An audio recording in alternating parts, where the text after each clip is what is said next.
Bismillahirrahmanirrahim. Assalamualaikum warahmatullahi wabarakatuh.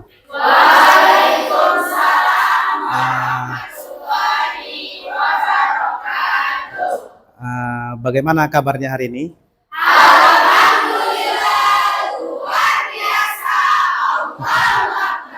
Alhamdulillah. Baiklah, adik-adik, rekan-rekan piaud ya, piaud yang berbahagia pada sore hari yang berbahagia ini. Sebelum kita mulai kegiatan mengajar kita yang berkenaan dengan mata kuliah kita, maka alangkah baiknya mari kita mengawali kegiatan belajar mengajar kita dengan doa, gitu ya.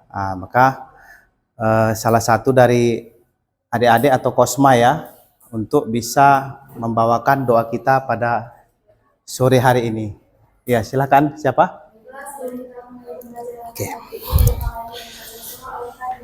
Bismillahirrahmanirrahim.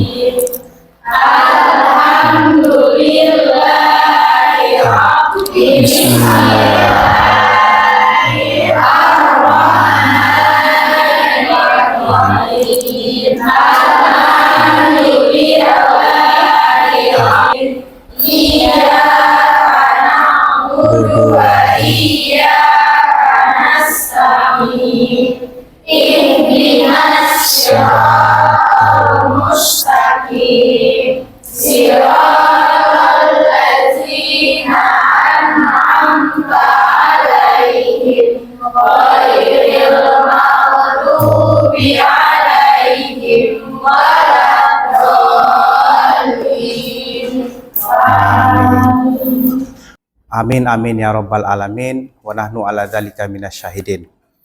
Baiklah, pada kesempatan yang berbahagia ini izinkan saya untuk membawakan mata kuliah kita, yakni mata kuliah yang berkenaan dengan kesehatan dan gizi anak usia dini. Maka saya paham, saya mengerti semua yang ada di sini akan menjadi calon-calon guru. Calon ibu ada ya? Calon guru dan calon ibu. Nah, maka dari itu dalam pendidikan anak, gitu kan? Pendidikan anak, kesehatan anak itu kan nomor satu di antara berjalannya pendidikan itu sendiri.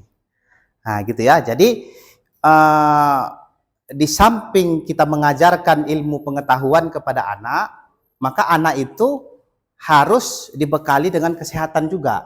Nah, sama seperti kita kalau belajar, tentu kita harus dalam keadaan sehat, gitu ya. Nah, maka sebelumnya barangkali dasar dari anak usia dini udah pasti mengerti, gitu ya. Kebanyakan mungkin adik-adik udah mengerti, tapi ketika dihubungkan dengan kesehatan, kira-kira sehat itu apa? Ada yang bisa jawab? Kira-kira sehat itu apa? Siapa namanya? Kira-kira suci. Sehat itu apa? Mengapa saya dikatakan sehat? Karena menjaga pola makan, Pak. Oke. Siapa? Namanya siapa? Kira-kira apa sehat itu? Sehat itu kondisi di mana tubuh itu optimal, Pak. Optimal. Oke, optimal dalam ketahanan tubuh. Yang lain. Nah, kalau saya ucapkan, saya sebutkan sehat, pasti ada sakit. Nah, kamu siapa namanya? Nopi. Kira-kira sakit itu apa? Sakit itu kayak kita nggak bisa ngapa-ngapain, kita mau ngapain aja juga nggak enak gitu, Pak. Beda kalau misalnya kita sehat, kita beraktivitas semangat. Beda kalau kita sakit, kita lemas. Oke. Nah, jadi di mana kawan kita menjawab sakit itu adalah kurang sehat gitu ya, lemas gitu ya, artinya berlawanan dengan kata sehat itu sendiri. Nah, sehat dalam ilmu kesehatan secara umum dikatakan sehat itu ketika seseorang itu mampu berinteraksi baik psikologi, jasmani, rohani, sosial, ekonomi. Nah, jadi dalam satu teori kesehatan, kesehatan itu dinilai lebih kurang 3, jasmani, rohani, ekonomi, kan gitu ya. Nah, jadi ketika tiga-tiga ini sudah terpenuhi, maka seseorang itu dikatakan sehat. Nah, kan gitu kan. Nah, jadi kembali ke yang jawab, apakah kamu sehat? Kenapa kamu sehat? Ketika saya sudah rohani dan ekonomi. Nah, itu dia ya. Nah, itulah definisi sehat secara umum. Nah, kemudian kesehatan pada anak usia dini, kan gitu kan. Nah, kesehatan pada anak usia dini, apakah sama definisinya dengan kesehatan secara umum tadi? Jadi, dikatakan anak tadi sehat, kan gitu kan. Nah, ketika jasmani dan rohani yang ada pada anak tadi dalam keadaan baik. Tentu dalam kesehatan ini, gitu kan, dalam kesehatan ini mengapa penting untuk anak dalam melaksanakan proses pendidikan itu sendiri? Kan gitu kan? Nah, mengapa sehat itu penting untuk anak dalam menjalani proses pendidikan itu? Nah, jadi dalam istilah kesehatan anak itu sendiri, anak itu memiliki tahapan pertumbuhan dan perkembangan, gitu ya. Nah, jadi ada pertumbuhan, ada perkembangan, gitu kan. Nah, jadi perbedaan dari pertumbuhan dan perkembangan ini apa? Nah, kan itu yang paling penting. Nah, jadi ada yang bisa menjawab apa itu pertumbuhan? Siapa namanya? Lani, Pak. Siapa? Lani. Lani. Kalau pertumbuhan itu dilihat dari secara fisik anak, Pak. Dari tinggi badan, berat badan, sama dari biasanya dia kalau untuk pertumbuhan itu kayak bukan di tadi pas imunisasi pertumbuhannya itu bisa diukur Pak, kayak misalnya tinggi badan, berat badan, sama biasanya itu ada lingkar kepala Pak. Itu dia pertumbuhannya bisa dilihat secara fisik. Oke, jadi teman kita menjawab pertumbuhan adalah perubahan fisik dari anak itu sendiri. Nah, sedangkan perkembangan, Ya Pak, ya siapa namanya? perubahan Namanya siapa namanya? perubahan secara kualitatif, yaitu perubahan perkembangan secara emosional, mulai dari dia berinteraksi dengan orang, lalu mulai dari cara berpikirnya.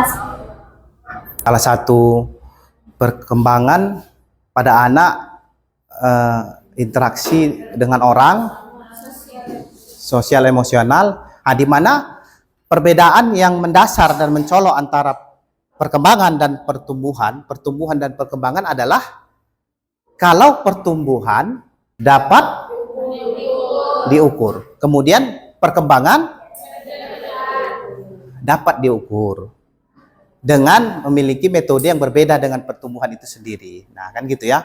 Nah, kemudian pada dasarnya gizi anak gitu kan sama dengan gizi yang kita jalani.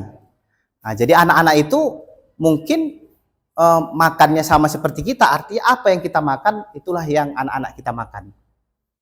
Nah, ya sehingga zat-zat gizi yang terkandung di suatu makanan yang dimakan oleh kita, maka itu jugalah yang dimakan oleh anak-anak. Jadi zat gizi yang umum gitu ya, yang umum yang kita makan terdiri dari apa aja.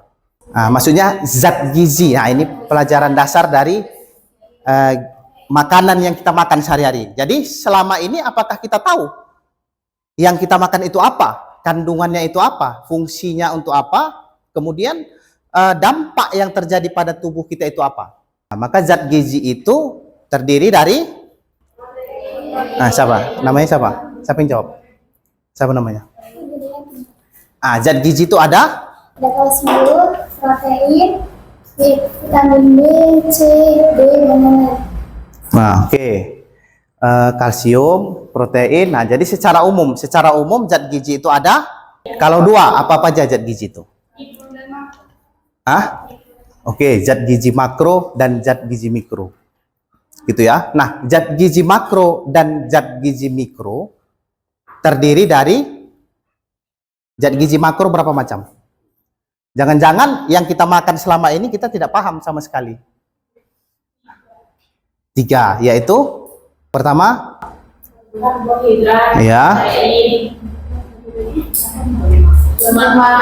Oke, zat gizi mikro vitamin mineral. Jadi zat gizi di dalam ilmu kesehatan itu ada 5, terdiri dari 2, zat gizi makro dan zat gizi mikro. Nah, jadi sehingga dengan adanya zat gizi yang kita berikan, kita asupan untuk anak, maka kita harus tahu nilai yang memiliki dampak terhadap anak itu sendiri. Oke ya. Sejauh ini ada pertanyaan? Cukup. Oke. Maka yang terakhir ada 10 pedoman gizi seimbang yang harus kita ketahui, di mana kita nanti ketika mengajari atau mendidik anak-anak itu, kita tahu nih di mana sebenarnya kekurangan dan kelebihan anak di satu anak dengan anak yang lain. Ada anak dengan daya tangkapnya lebih rendah, kemudian ada anak dengan fisiknya yang lebih rendah, gitu ya. Oke, yang terakhir ya. Terakhir saya akan kasih satu soal kuis, gitu kan? Satu soal kuis. Lagi siapa yang bisa menjawab? Oke ya, satu pertanyaan.